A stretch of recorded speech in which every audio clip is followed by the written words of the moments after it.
السلام علیکم ویورز، میرا نام عطاء الرحمن اور آپ دیکھ رہے ہیں عطاء بخاری یوٹیوب چینل۔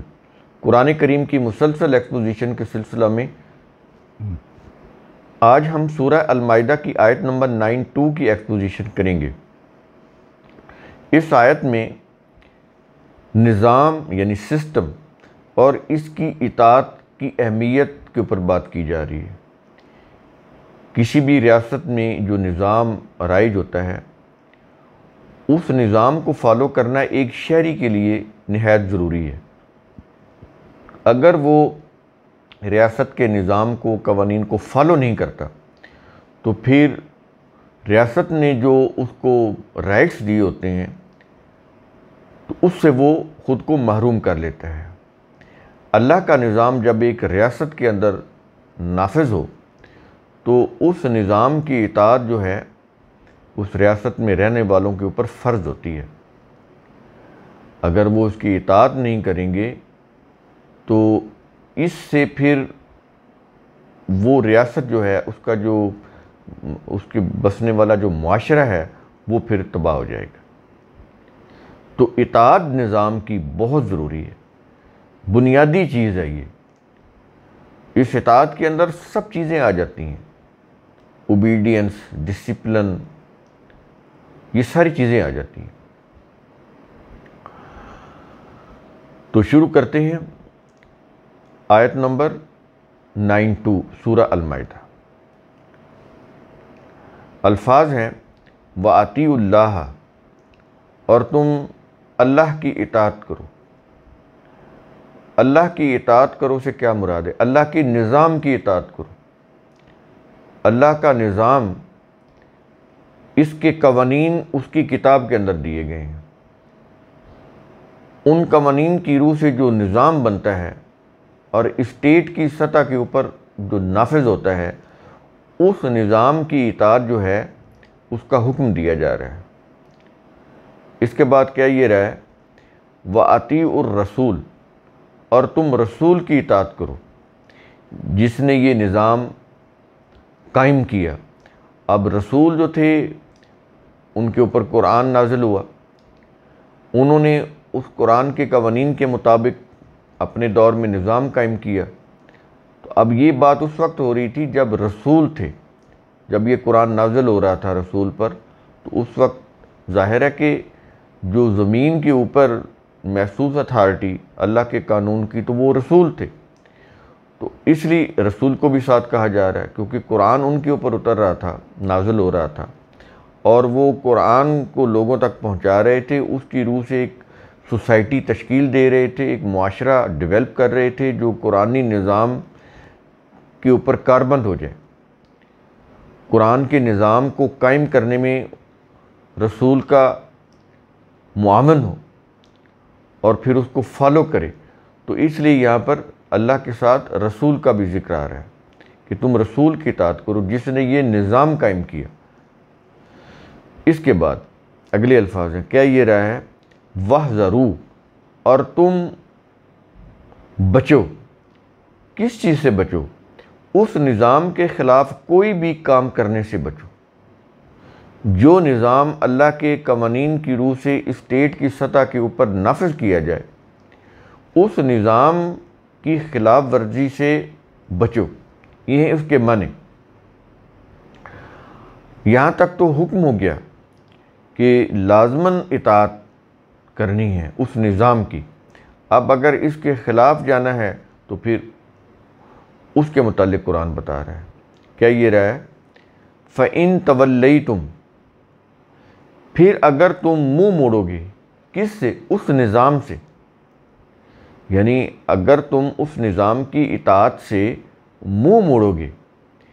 کون سا نظام؟ جو اللہ کے قوانین کی روح سے اسٹیٹ کی سطح کے اوپر نافذ کیا ہے، اس نظام سے اگر تم منہ موڑو گے تو پھر کیا ہے؟ کیا یہ رہا ہے فَاعْلَمُوا، تو جان لو کہ اس کا خمیازہ بھی تم خود ہی بھگتو گے۔ یعنی فَاعْلَمُوا کے اندر یہ میننگ آ جاتے ہیں، اس لیے میں نے بریکٹ میں دیے ہیں کہ تم جان لو۔ کیا بریکٹ میں دیا ہوا ہے کہ اس کا خمیازہ بھی تم خود ہی بھگتو گے، اس کا نقصان اللہ کو نہیں ہونا، اس کا نقصان بھی تمہیں خود ہی اٹھانا ہوگا۔ آگے الفاظ ہیں، کیا یہ رہا ہے؟ انما علی رسولنا، کیونکہ ہمارے رسول پر تو صرف اتنی ہی ذمہ داری عائد ہے۔ کتنی ذمہ داری جو عائد ہے وہ کتنی ہے؟ کہتا ہے، آگے الفاظ ہے اس آیت کے آخر میں، کیا یہ رہا ہے؟ البلاغ المبین، کہ وہ تم تک اللہ کے قوانین و احکام کو واضح طور پر پہنچا دے۔ بس رسول پر اتنی ذمہ داری ہے، یہ نہیں کہ وہ تمہیں زبردستی اسلام کے اوپر چلائے، اس نظام کی اطاعت کرائے زبردستی۔ یہ رسول کا کام نہیں ہے، وہ نہیں کرے گا۔ وہ تمہیں دعوت دے گا اللہ کے قوانین کی، اس کے نظام کے اوپر قائم رہنے کی، اس کی اطاعت کرنے کی دعوت دے گا، لیکن زبردستی نہ اللہ کسی کو چلاتا ہے، اطاعت کراتا ہے، نہ ہی رسول یہ کام کرے گا کہ وہ زبردستی تمہیں اس نظام کے اوپر چلنے پر مجبور کر دے۔ ایسا نہیں ہوگا۔ تم نے اپنا نقصان، فائدہ و نقصان کو خود دیکھنا ہے، اور اس کی روح سے تم نے خود اپنے ارادے اور اختیار سے اس نظام کو اپنانا ہے، اس کو فالو کرنا ہے، اس کی پابندی کرنی ہے، کیونکہ اسی میں تمہارا فائدہ ہے۔ اور اگر تم اس نظام سے منہ موڑ لو گے، اس نظام سے منہ موڑ کر اپنی کو مفاد پرستی کے راستے اختیار کرو گے، تو پھر اس کا نقصان تمہیں خود ہوگا، تم خود ہی اس کا پھر خمیازہ بھگتو گے۔ اب دیکھیں، اس آیت کے اندر کہیں بھی عشق کا کوئی ذکر نہیں ہے۔ کس چیز کا ذکر ہے؟ کس چیز کا حکم ہے؟ اطاعت کا۔ تو قرآن کے اندر اطاعت کو لازمی قرار دیا گیا ہے، عشق کی کوئی گنجائش نہیں ہے۔ اور مذہب کا سارا جتنا بھی کاروبار ہے وہ عشق کے اوپر چلتا ہے،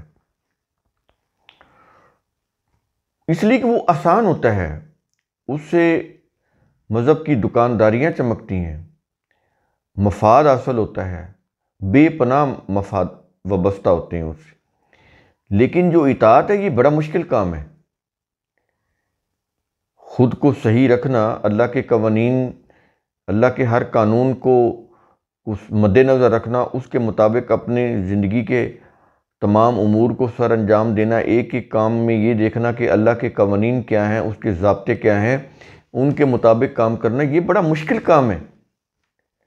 تو اس سے پھر بچنے کے لیے انہوں نے ایک راستہ نکالا۔ اس سے پھر معاشرے میں مشہوری بھی ہوتی ہے، مقبولیت بھی ہوتی ہے، لوگوں میں ان کی بڑی عزت افزائی بھی ہوتی ہے، ان کے پریشر گروپ بنتے ہیں یہ جو عشق کے نام کے اوپر۔ تو اس لیے وہ پھر ادھر نہیں آتے جو اطاعت ہے۔ اور عشق میں تو پھر اس کی جو انتہا ہے، اس میں پھر کیا ہے کہ وائلیشن ہے، قانون کی خلاف ورزی ہے، توڑ پھوڑ ہے۔ ان کے مفاد کے خلاف اگر کوئی بات ہو جائے تو وہ سڑکوں پر نکل آئیں گے، توڑ پھوڑ کریں گے، انسانوں کی زندگی اجیرن کر دیں گے، املاک کو نقصان پہنچائیں گے۔ تو یہ چیزیں ہیں، تو ان سے ان کو تو فائدہ ہو رہا ہوتا ہے، وقتی فائدہ یا عارضی فائدہ، لیکن پورا معاشرہ جو ہے وہ جہنم کی لپیٹ میں آ جاتا ہے۔ تو ان چیزوں سے بچنا چاہیے۔ رول آف لا اور اس کی اطاعت، قانون کی حکمرانی اور نظام کی اطاعت، یہ چیزیں جو ہیں یہ لازمی ہیں۔ اگر یہ نہیں ہے تو اسلام بھی نہیں ہے۔ یہ اسلام میں یہ ضروری چیزیں، اطاعت بنیادی چیز ہے۔ اور اطاعت جو ہوتی ہے اس کے اندر زبردستی نہیں ہوتی، اپنی مرضی سے اطاعت کرنا ہوتا ہے، اپنے ارادے و اختیار سے، اپنی خوشی سے، نہ کہ وہ کسی کے مجبور کرنے پر اطاعت کرنا۔ یہ پھر اطاعت نہیں رہے گی کہ انسان جو ہیں وہ اپنی خوشی سے، اپنی دل کی رضامندی سے اللہ کے قوانین، اس کے نظام کی اطاعت کرے۔ اس سے پھر معاشرہ جو ہے وہ ترقی کرتا ہے، خوشحال ہوتا ہے۔ تو قرآن کریم کا اصول ثم تتفکروا، اس کی روح سے آپ خود بھی سوچا کریں، سمجھا کریں، غور و فکر کیا کریں۔ شکریہ.